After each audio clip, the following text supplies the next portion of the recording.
So, like I said, welcome back. Here we're continuing our blocking and we're gonna do some hands. Now, I'm not gonna bore you guys with the complete process, but I wanted to show you how I go about this. I try to, again, think about anatomy a little bit at least, and create a palm, and the fingers all have free sections, and I try to sort of think where the bones are in the fingers themselves, and where the joints are, which it's nothing more than logical, but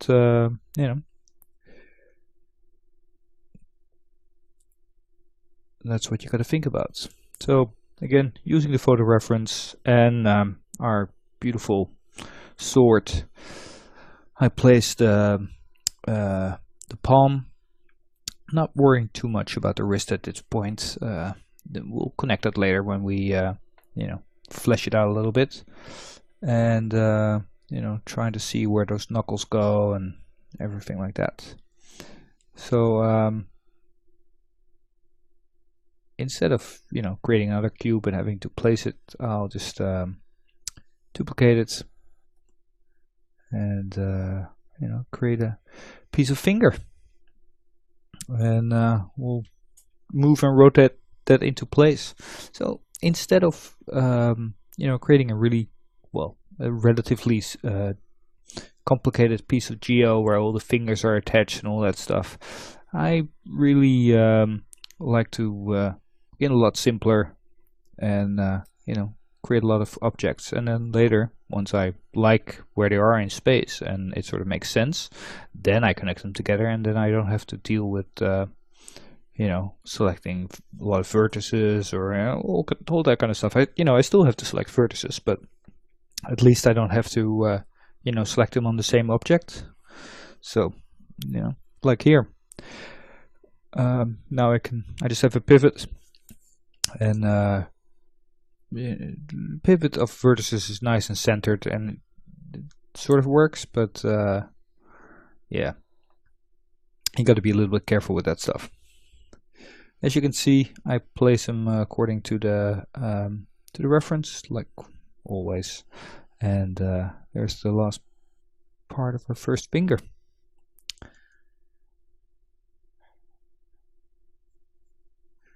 Kind of had a weird, I don't know, when you hold a broom, I guess that's the way you hold it. So that's sort of what happened. But this, tells us a little bit more about our other shapes as well, because we know that this one will have to go under, and maybe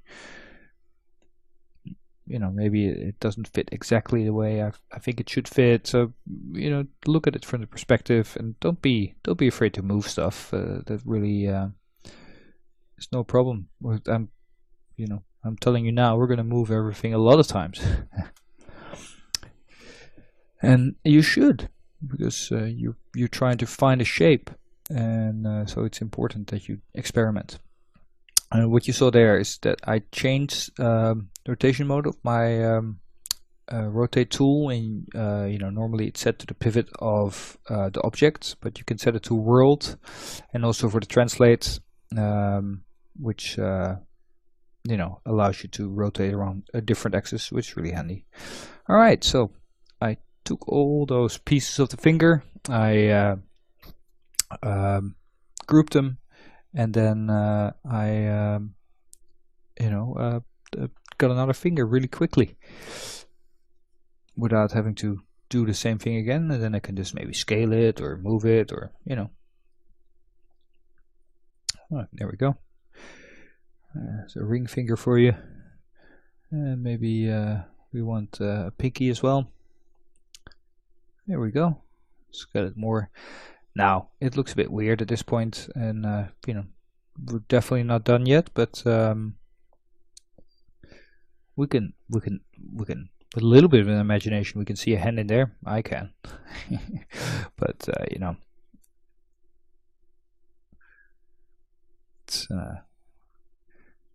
it's a process. All right, let's jump ahead a little bit and see where we are. Okay, so leaving the hands alone for now. A little bit more tweaking on it, but I want to do a little bit about the torso because, you know, there's no neck, there's nothing. So, and this is basically how you would work.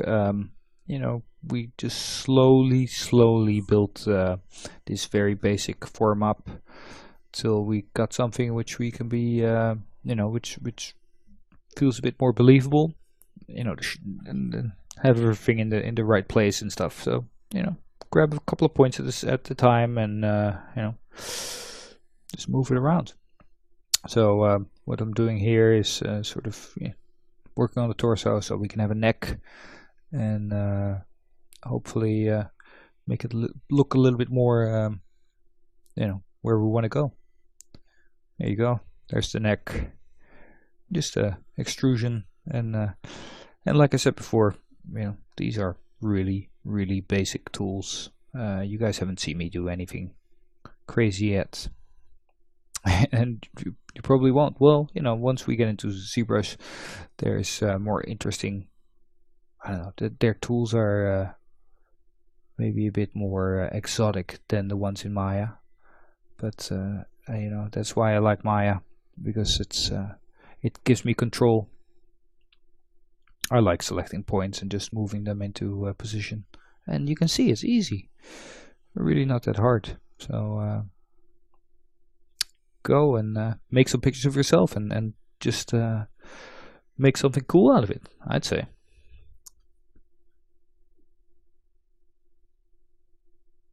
Alright, well, as you can see, slowly we're creating something.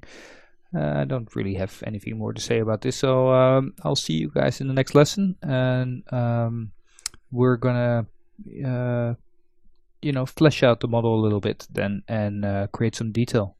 So I'll see you guys there.